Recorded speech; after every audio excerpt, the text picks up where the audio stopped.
So we are going to get started. Welcome everyone to this short session. We're going to have 30 minutes here to talk about how to really increase engagement in online facilitating. We know that you are all living in this virtual world that we are right now, and at Future Design School, we've been doing a lot of work around helping educators and people facilitating programs like you are to take that learning online. So we're going to dig right in because we only have 30 minutes. I'll do a short introduction to us first. My name is Les Macbeth, and I am the Director of Special Projects at Future Design School.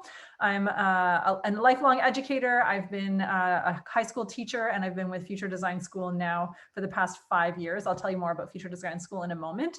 But I have with me here my incredible colleague, Quinn Henderson, who is also an educator. Quinn is based in Utah. He's our education lead at Future Design School, running professional development programs with educators all over North America. And he also is the voice of our Future X podcast and a magician in his spare time. I almost said musician, but magician in his spare time. So a little bit about Future Design School. We're an organization based here in Toronto, and we work with schools and educators all over the world to help them to develop future-ready students. So what we're really focused on is how do we help our students to gather the skills and competencies that they need to succeed. So we partner with schools to run professional development. We also work with nonprofit organizations like Springboard and Weed at the Risk to leverage some of our programming. So we have something we call a portrait of a future-ready graduate. And when we talk about developing those future-ready skills, this is really what all of our work is in service of. We're helping our students to develop that inner core that you'll see here, which is really around optimism and identity and psychological safety. And then building on that to help students to develop self-regulation and social awareness and emotional intelligence and all of those skills that we know are so important. Then we look at learning skills. So how do we help young people to set goals and develop metacognition and self-reflection? Then we get into those bigger competencies and character traits. So things like stewardship and curiosity and resourcefulness. And on top of all of that, we focus on equity and inclusion, critical thinking, creativity, communication, collaboration, all those things that we know our young people are going to need to be successful in the future. We've worked with schools and organizations all over the world,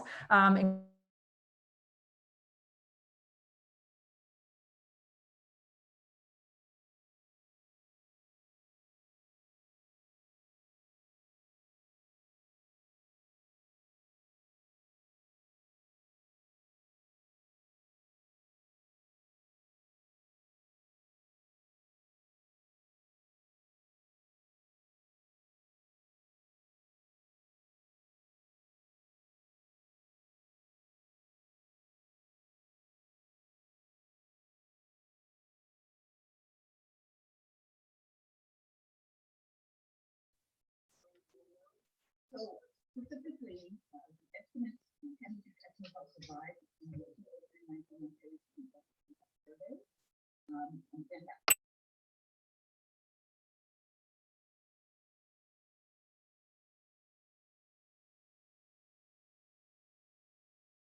And then you can hear me. Go ahead and drop in the chat if you can hear me. It looks like we may have lost Les there.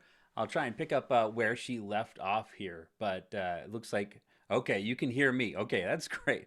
Well, it looks like we've lost Les, but we'll go ahead and pick up where she left off. And talking about Future Design School, we've done a lot of different work with different organizations, as you can see here on the screen, anywhere from large schools to small schools to not even schools to large organizations, organizations like Google and Apple. And it's our work that we do with those organizations that really helps us understand how we can better prepare students for the future and that future of work. We're going to get started with a little bit of a warm-up right now. And Les was originally going to do this a little bit different using a tool called Nearpod. And since we don't have Les running that Nearpod on this end, we'll change things up just a little bit. So to get things warmed up, we usually like to do this to get our students engaged, get them active, get them ready and tuned in to what we're about to do. And so the way that we'll do this is I've got a set of questions on the screen, a couple of would you rather questions. And so what I want you to do in the chat right now is on your screen, you see two things. Would you rather be able to predict the future, or would you always want to be surprised? You can go ahead and drop that into the chat. Looks like we're getting Les back now. predict the future.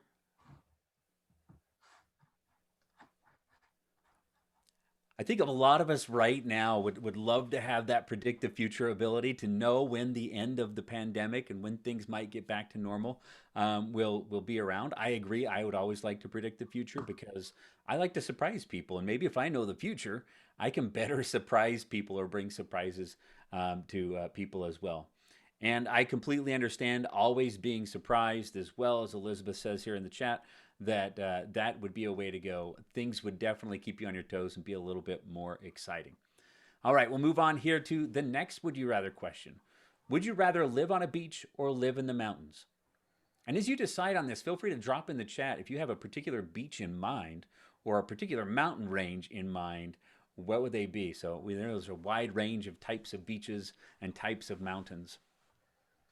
And this is one of those where you'd always want to pick both. I know I would, to have access to both. But if you could just choose one, yeah, like Cassie's saying, best of both, right? So beach, Lake Huron, Ontario, absolutely. Lot of great options there. So we love to use this tool, and usually what we like to do as well is we can put this into a tool called Nearpod. And if we use this Nearpod, we can create that poll right within our presentation to create a really engaging way for our participants and our students to engage with whatever it is we're talking about. And we could use Nearpod throughout our experience and be able to pause, reflect, and ask some questions. So that brings us to our what we want to talk about today when we really get started. We want to share a little bit of inspiration about this virtual moment that we're all living in. And some of you have even commented that you're going to be doing more teaching and more facilitation online. And this is the perfect opportunity to talk about what it means to be vibrantly virtual. And we really want to dispel that myth that being virtual means being subpar. Right? In leveraging meaningful technology, being virtual can really enable some incredible opportunities that aren't quite possible in those traditional offline environments. And technology provides us with an opportunity for creating and delivering that truly dynamic content and creating those immersive experiences. And here, students will be able to explore those complex concepts through visualization and then engage with their content since it's ever changing. And being virtual also means students are actively participating. So they can ask questions in real time, they can engage in exciting dialogues and apply their knowledge in really meaningful ways. And this is one of the key areas that we want to dig into today. So in addition to deeply engaging our students, we know that technology allows us to be proactive and proactively identify potential issues that might arise and find ways to re-engage students and then help ensure that they are being taken care of in a well-being sense. It's also important to note that being online doesn't mean foregoing those incredible relationships that you can establish in person and that relationship-driven learning that we're all responsible for when we are facilitating and leading a group of students or participants. And it also doesn't mean that there's an absence of community, right? Rather, through meaningful connections, we can really leverage technology to build those relationships and enable that sense of community. Not only with the class and our participants, but with the wider community as a whole. And technology really allows for our participants to have that sense of belonging and feel like they're part of something bigger. And as such, students continue to develop that strong, trusted relationship with not only with you, a facilitator, but with their peers. So with the short time we have today, that's where we're really going to focus our attention, is thinking about collaboration and engagement. And so it's through meaningful collaboration and engagement that we can really engage our students and continue to cultivate a sense of community and personal connections in their virtual world. So it looks like we have Les back. So I'm going to hand it over to her for now. Hopefully she's able to stick around to talk about some of our goals today. Oh, it looks like you're on mute. I am just failing all over the place with tech today. Thanks so much, and apologies for that. My whole Zoom just crashed and kicked me out there. So sorry I disappeared on you, but I have no doubt that Quinn just picked it up and ran with it. So thank you. So our goals for the next sort of 20 minutes that we have here together are to give you some strategies for increasing active participation when you're facilitating some of those weed at the risk activities online by using something we're going to refer to as positive interdependence in group work. and using some tech tools to increase those strategies for online engagement. And we're going to be leveraging some of those amazing resources that are on the Hub platform for Weed Out the Risk, because we know this has been created for you to facilitate these sessions, and that there's a lot of content there that can really be leveraged along with some of these other tools to create an interactive experience for your young people. So our first goal is around increasing active participation. And when we think about increasing active participation, there's sort of 3 different strategies that we like to advise people take on. The first one is to co-create norms and expectations, to assign roles that align with the learning goals, and to leverage non-verbal strategies for engagement in an online setting. So let's unpack each of those 3 things. The first one around increasing active participation. What this is really about is having your students develop some norms and expectations for what is expected when they're engaging in an online session. This is probably something that you're already doing. But when we do this, what we're really looking at is making sure that when they go off into breakout rooms in a virtual setting, that they know what's expected of them, that everyone has a role, and that they have structures in place that can support that engagement. The next piece that we like to look at is around aligning our goals with aligning the roles with the learning goals. So learning goals are really there to help students understand they have a clear understanding of their role in the group. And this allows them to be more self and socially aware of the role that they're playing in the group. So being explicit about the roles and also the way that they should be engaging and how that aligns with their learning is really important. Finally, we want to leverage nonverbal strategies as a way to increase active participation. We know that there's so many reasons why students might be hesitant to participate verbally out loud, but from our experience, when we engage students in the chat in a Zoom call or in an online video call, they are way more willing to participate. So we like to leverage the chat as much as possible, or even some of those interactive activities where we're asking you to go ahead and drop things in a chat or to participate in a poll by using a tool like Nearpod, like we mentioned earlier. And all of these things are really in service of that sort of pink ring of our portrait of a student here, which is helping them to develop that self and social awareness, helping them to develop emotional intelligence, teaching them some digital literacy skills about how they should be engaging with other people online. This is all going to come out of that. So what we'd like to do now is really hear from you. What are some of the ways that you have been able to increase active participation in your online sessions?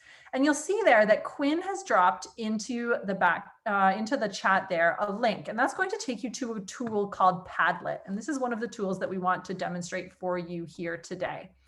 So when you go into that Padlet, you're going to find there's a question for you to answer. And you should be able to actually click on that link and then go ahead and drop in your thoughts around strategies that you've tried to increase active participation in an online learning environment. So we're going to give you just a couple of seconds to open up that link and go ahead and start dropping in some ideas that you have around increasing active participation. See, you've got a couple people typing in there. Oh, Discord. I don't even know if I know Discord. I'm gonna have to try that one. Polls via Zoom. That's a great one. Google Classroom. I see some great ideas coming up there in the strategies that you've tried. And once you've listed strategies that you have tried, again, you're clicking on that link in the chat to access this board where people are sharing. We'll also invite you to ask a question. So what are some questions that you have around increasing active engagement? And we'll try to answer those questions. I see a couple responses coming in. How to encourage participants to join with video. Whoever put that in about getting participants to join with video, you are not alone. We have experienced this a lot where students are really reluctant to turn on their cameras. And we totally empathize with that and we understand where they're coming from. Not all students feel comfortable sharing their home surroundings with other people. Maybe they feel like they don't look good on camera. There's a lot of issues when you're dealing with especially teens, I think, around self-image issues. So we found that what we generally do is we invite our young people in our sessions to turn on their cameras when they go into breakout rooms and they're in smaller groups rather than doing it with the whole large group. And we found that's helpful, is even if you send them into like a one-on-one breakout room just to kick off the session and get them comfortable on camera, and then bring them back into the main room. Sometimes they're more likely to keep their cameras on. That's definitely a hard problem. I hear your pain, the person who's saying that young people have burnout around online engagement, how to re-engage them without being able to deal with that burnout is definitely a challenge that we've had. And hopefully some of these activities that we're using here today, like leveraging these tools, might be able to help with some of that. So in terms of the next goal that this tool that we're using here, we're going to just unpack a little bit about this tool called Padlet that we're using. So Padlet is a tool that you can use to have young people participate in an online conversation in a way that might feel safer for them than in a face-to-face conversation. And there's lots of different ways that you can use Padlet. You can have it set up so that there's different columns, or it's more like a chat, or you can have students leverage it to create projects that share their learning. There's all kinds of different ways to use it, and they have this really great gallery that has tons of ideas in it. So if you're not familiar with Padlet, we encourage you to check that out as a way to engage students in an online setting. And I'm going to now pass it over to Quinn to talk about positive interdependence. Yeah, I love Padlet. One of the things I love about that, especially working with young people, is it's got kind of a social media type of feel where you can upvote some things as well. So it's kind of giving them a way to engage and interact the way that they're used to interacting. So our next goal is talking about positive interdependence, and you might relate to this if you've ever participated in group work or led group work, that sometimes there's somebody in the group that's not completely pulling their weight or in doing the group activities and helping the group achieve the goal and the task. And so that's really negatively impacting the group's ability to complete the work. That often happens. And that's really why positive interdependence is so important when we talk about effective collaboration and engagement. And that's everybody being able to effectively rely upon each of their teammates as they work towards a common goal. And so to promote interdependence and drive that collaboration, it's important first to create that sense of trust among all of the participants, and really empower the participants and the students to recognize the role that they have to play in the learning process, not only their own learning process, but the learning process of those that they are collaborating with. And then finally, to minimize that group think. And we'll unpack these all just a little bit more. So if we look at cultivating a sense of trust a little bit more, we know that well-being and students and participants feeling psychologically safe really underpins meaningful learning. So during our warm-up activity, what we did is we did that to help establish and build those relationships and help establish that sense of trust and really promote that positive interdependence. And some of you actually had some good suggestions coming into the Padlet as well on ways to be able to engage. And then in creating that sense of trust, our participants start to feel more empowered in that learning process, knowing that their ideas and their contributions are going to lead to effective collaboration and the success of the team. And then finally, that last part of creating positive interdependence is to minimize that groupthink. And so to do this, we often give students or our participants that time to really independently process their learning. Give them the time to brainstorm new ideas and then reflect on feedback before bringing their ideas back to the group. And so some of those tools like Padlet and Nearpod, somebody mentioned polls in Zoom, are all great ways for students to think before they come and share their thoughts and to minimize that groupthink. And then again, giving everybody the designated amount of time to speak and share their ideas is also a great way to promote that positive interdependence. And then as we see from these strategies, that creating that positive interdependence really starts with fostering that sense of well-being right at the center of this portrait here. And that's where all of the meaningful learning that our students and participants, that's really where it starts and where it stems from. And these strategies that we just dug into are the ones we want to bring back in our next activity. And in this activity, we're really going to focus on some structured team building. And so we don't have access to breakout rooms today to really put you into teams or the time to put you in teams. So what we're going to do is have you actually participate using a shared slide deck. And so we have a link here, and Les has already dropped this into the chat. I'll leave this on the screen here just for a second as well. So when you click on that link, that's going to take you to a Google Slides file. And on this Google Slides file, you're going to see many files. I'm going to go ahead and pull this up here. We've got some instructions on that first slide, and then you'll see several files that are quite similar. And all you need to do is be able to drop your name into one of those colored boxes on any of those slides. If you see somebody else typing there, feel free just to move on to another box or onto another slide. So what we're going to do is once you've added your team name, you're going to see these two columns here. The biggest challenge in online learning includes, and then the biggest win with online learnings have been. So we're going to give you just a minute to go ahead and drop your name into one of those boxes. Answer that first prompt of the biggest challenges in online learning, what they are for you. They could be different for everybody. And then what the biggest wins in online learning have been. We'll give you just a moment to go ahead and drop your names in. And look at that. I love seeing all of this come in real time as well, as you can see on your screen.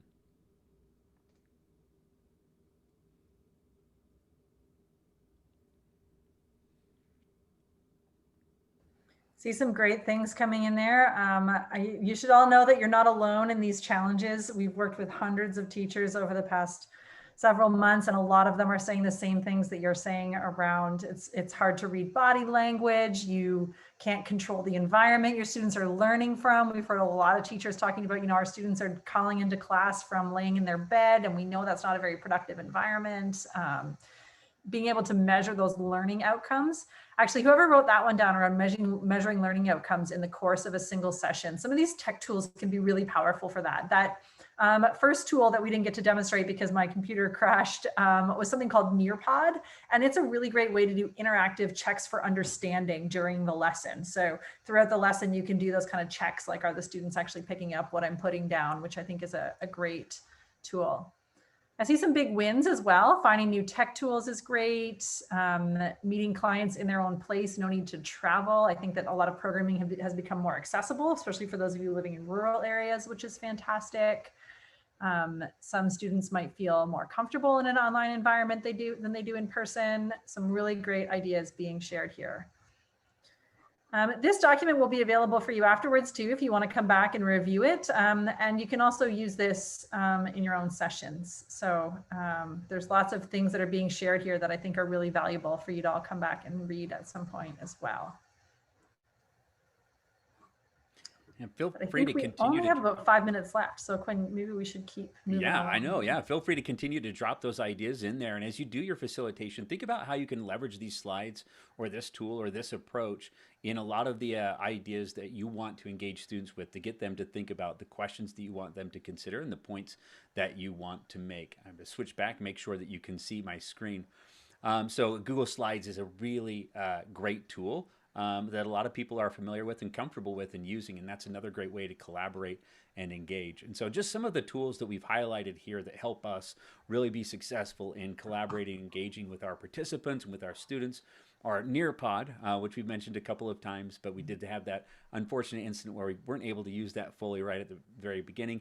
Padlet, great way to be able to ask those questions where we created that back channel, give students an opportunity to share their voice. And then Google Slides, another great collaboration tool that have always been really good and effective for us. So just with a couple minutes left, I'll hand it back to Les to wrap us up. Thanks so much, Quinn. I did want to highlight too that Google Doc that you were working in, if you want to take that and make a copy of it, you can use the same activity with your students using some of those Weed Out the Risk resources. So feel free to take that Google Doc that you were working in there and steal a copy of it and use it for your own facilitation. And that's a takeaway for you today as well.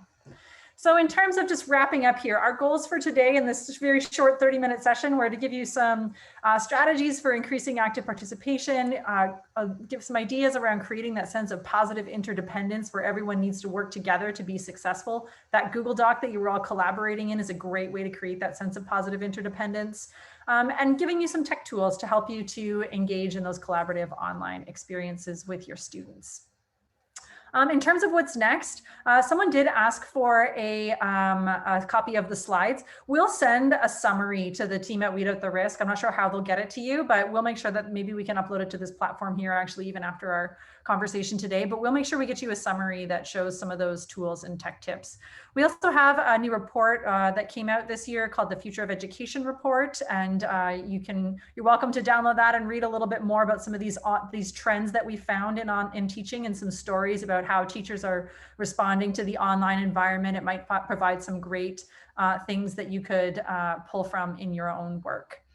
And so to wrap up, we just wanted to say a huge thank you to all of you for coming today. We know that you're facing many challenges, and the work that you're doing really on the front lines with our youth right now is so, so, so important. And this is maybe the third or fourth thing that we've done with Springboard and Weed Out the Risk. And every single time I'm just so impressed and inspired by the work that you're doing with young people. So a huge thank you for all of that great work that you're doing. If you ever want support from us, please do reach out to Future Design School. We run programming like this directly for youth. We also support facilitators and a lot of nonprofit organizations like yours in helping you to think about developing some of those skills and competencies in students. You can reach out to us in many different ways on the internet. We're basically Future Design School wherever you look on the internet. So you can go ahead and follow us there if you're interested. But again, just a huge thank you to all of you for coming today and for taking part in this session and for the incredible work that you're doing to impact youth all around the country. Thanks, everyone.